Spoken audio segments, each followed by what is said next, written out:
Soy el alumno William Osvaldo Acevedo Quiñones del curso de biología. Voy a exponer hoy sobre la fotosíntesis oscura y lumínica.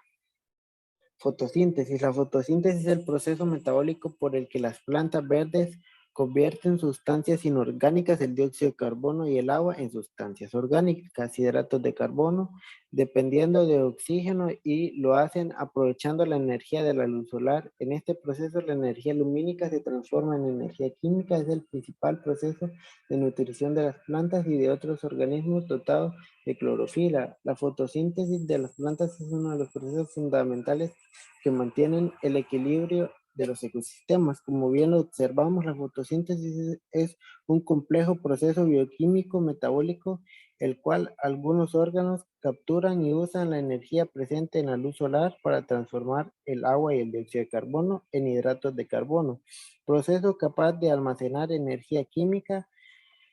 Lo posterior degrada de estas moléculas, liberan la energía que requieren las células para la realización de funciones vitales como renovar sus organelos, sintetizar proteínas y dividirse. Esto es una forma de determinar que los organismos autótomos construyen o sintetizan su propio alimento, ¿verdad? La vida en nuestro planeta se mantiene fundamentalmente gracias a la fotosíntesis que realizan medios activos, así como las algas, las cianobacterias, entre otras. También tenemos el medio terrestre, las plantas que tienen la capacidad de sintetizar materia orgánica. Aquí podemos ver detenidamente el proceso de la fotosíntesis. Las plantas capturan la energía de la luz solar, capturando también el dióxido de carbono más el agua. Ahí está realizándose el proceso de la fotosíntesis y este desprende el oxígeno y los carbohidratos. Tenemos los tipos de fotosíntesis. Las plantas acuáticas y terrestres pueden realizar la fotosíntesis, pero también otras especies vegetales como los hechos y los algas y alguna bacteria, ¿verdad? Tenemos la fotosíntesis oxigénica, aquella que produce azúcares útiles para las plantas y a su vez consumen dióxido de carbono y subproductos del oxígeno. Este tipo es fundamental para la respiración, dada que funciona con el intercambio de gases. También observamos la fotosíntesis anaxogénica, aquella que no produce oxígeno, pero aprovecha la luz solar para romper moléculas de sulfuro de hidrógeno. De esta manera libera azufre a su entorno o la acumula en el interior de las bacterias. El intercambio de gases que se produce durante la fotosíntesis es fundamental para los ecosistemas y para la vida. Esto se debe a que permite la creación y circulación de la materia orgánica y la fijación de materia inorgánica. Tenemos transportes de productos fotosintéticos. En las plantas monocotiledonas, las moléculas de glucosa sintetizan durante la fotosíntesis, se disuelven y son transportadas a otros lugares. Y en plantas dicotiledonas, las moléculas de glucosa se rápidamente incorporadas a grandes moléculas de almidón. El almidón es convertido a sustancias en la oscuridad, transportada a otras partes de las plantas. Aquí tenemos una pregunta, dice: ¿dónde ocurre la fotosíntesis? Las plantas son las autótrofas más comunes en los ecosistemas terrestres. Todos los tejidos verdes de las plantas pueden fotosintetizar, pero en la mayoría de las plantas, la mayor parte de la fotosíntesis ocurre en las hojas, ¿verdad? Las células de una capa intermedia de tejidos foliar llamada mesófilo son los principales lugares donde ocurre la fotosíntesis. En casi todas las plantas hay unos pequeños poros llamados estomas en el superior de las hojas, los cuales permiten que el dióxido de carbono se difunda hacia el mesófilo y oxígeno hacia el exterior, ¿verdad? Aquí tenemos detalladamente tejido vegetal, podemos observar cómo es el tejido vegetal de las plantas. Se vale de poros microscópicos que no los logramos ver para absorber el dióxido de carbono del aire y liberar el oxígeno, ¿verdad? Aquí tenemos una célula vegetal. Además de un núcleo y las paredes celulares, las células poseen unas grandes vacuolas que contienen agua y oligoelementos minerales. A continuación tenemos los cloroplastos. Los cloroplastos son minúsculos factorías dentro de las células vegetales. También se encuentran en las células de otros organismos que realizan la fotosíntesis. Los cloroplastos toman la energía de la luz solar y la utilizan para hacer alimentos para las plantas. El alimento puede ser utilizado inmediatamente para dar energía a las células o puede almacenarse como azúcares o alimentos. Si se almacena, puede ser usada para cuando las plantas necesiten realizar trabajos como desarrollar una nueva rama o producir una flor o un fruto.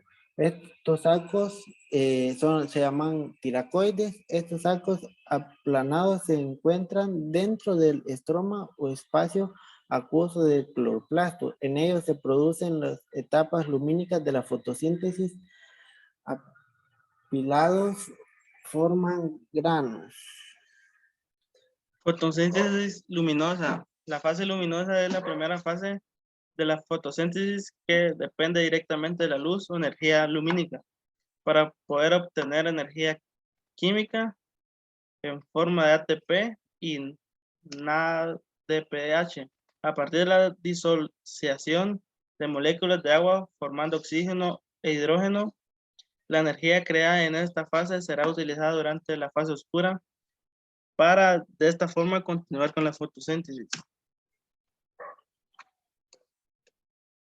La fase lumínica tiene lugar en la membrana de el tilacoide. Durante ella cada una de las moléculas de agua absorbida se fractura en oxígeno, protón y electrón. Los electrones desprendidos viajan por la membrana tilacoidal a través de proteínas capaces de captar y ceder electrones. Tiene como objetivo almacenar la energía lumínica en forma de una molécula conocida como ATP y NADPH. La fotosíntesis oscura se da una densidad de luz, aunque no necesariamente en la noche. En esta etapa se consume el dióxido de carbono y la energía acumulada para formar azúcares como la sacarosa o el almidón, así como utilizar sales minerales como el nitrato para sintetizar aminoácidos, que son los elementos básicos de las proteínas. Estos nuevos productos hacen que la savia bruta pasa de denominarse savia elaborada, y en esta etapa que viaja a través de la planta para que las células se nutran, aprovechando los azúcares y aminoácidos para realizar sus funciones vitales. En la fase oscura se produce en el estómago. La ribosa bifosfato se suma al dióxido de carbono gaseoso, que es el CO2, presente en el aire, dado como resultado de la producción de compuestos orgánicos, principalmente hidratos de carbono o azúcares, compuestos cuyas moléculas contienen carbono, hidrógeno y oxígeno. Toda esta cadena de transformación se denomina ciclo de Calvin. La primera parte de la fase oscura es la fijación del carbono, que tiene lugar de distintas maneras en las diferentes especies vegetales a nivel fisiológico. El cannabis se clasifica como planta C3, ya que usa la molécula de dióxido de carbono de 3 en 3. La fijación, la primera enzima que interviene en el ciclo de Calvin, que se denomina rubisco, y fija 3 átomos de CO2 atmosférico, uniéndolas a 3 unidades de ribosa bifosfato. El resultado de la unión son 6 moléculas de 3 fosfoglicerato. Reducción, la molécula anterior se transforma en el 1,3 bisfosforilato por la acción de 6 unidades de ATP, generando en la fase luminosa. Y dicho compuesto se transforma en G3P por acción de 6 unidades de NAD. Una de estas dos moléculas de G3P pasa a las vías metabólicas de la planta para producir compuestos superiores como glucosa o almidón, pero eso se explica más adelante. Regeneración. Finalmente, la adición de fósforo mediante 3 ATP acaba generando una nueva molécula de ribosa 1,7 bisfosfato que desencadenará el proceso de nuevo. Veas el esquema siguiente para más detalles. Aquí podemos observar las reacciones dependiendo de la luz y el ciclo de Kelvin. La luz entra por el ribosoma para después pasar al ciclo de Kelvin. La fórmula de fotosíntesis, como todo proceso químico, la fotosíntesis tiene su fórmula. En este caso, es igual en todas las plantas y organismos capaces de llevarla a cabo. Como podemos observar aquí en la fórmula es 6 de dióxido de carbono más 6 de agua, que pasa igual a la glucosa más oxígeno.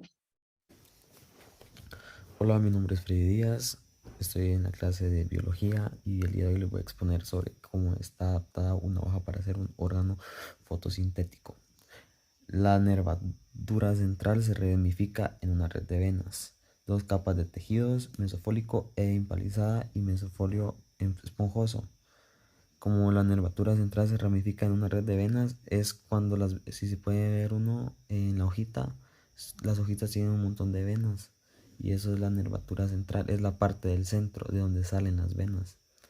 Después nos vamos a las dos capas de tejidos, que es el mesofolio empalizada y el mesofolio esponjoso. El mesofolio empalizada está hecha de células cilíndricas empaquetadas estrechamente, contienen mucho cloroplasto. Esta es, como quien dice, la parte dura de una hoja, la parte de arribita. Es como que cubre lo que es la epidermis, cubre ambas superficies, protege a las células contra daños mecánicos e infecciones. Es la parte de arriba, es una parte dura la cual protege a la hoja y para que no le pase nada. Después están las células epidérmicas, no poseen cloroplastos excepto las células de guarda, son las que están hasta abajito como lo dice la imagen. La cutícula cubre la epidermis y reduce la pérdida de agua. La cutícula es, como quien dice, una armadura o un protector para que todo lo que está dentro de la hoja no se salga, todos los fluidos no puedan salirse, y así se puede reducir la pérdida de agua. El estoma, rodeado por células de guarda, las controlan el cierre y la apertura del estoma. Células de guarda tienen muchos cloroplastos, el estoma y las células de guarda. Hay un poco menos de estomas en la superficie superior de la hoja para reducir la pérdida de agua. Esto quiere decir que ayuda a que no pierda tanta agua la hoja y se mantenga siempre, como nosotros la vemos, siempre verde y siempre esté en buenas condiciones. Haces vasculares para transportar soluciones que contienen químicos que necesitan las plantas y contienen xilema y floema. Estos son los que transportan todos los nutrientes que tiene una hoja, son como las venitas. Ahí todo lo que es el agua y todo lo que contienen las hojas, ahí se son transportadas, y es lo que contiene el xilema y el floema. ¿Qué es el xilema? Transporta agua y minerales desde las raíces hasta las hojas. El floema transporta nutrientes desde las hojas.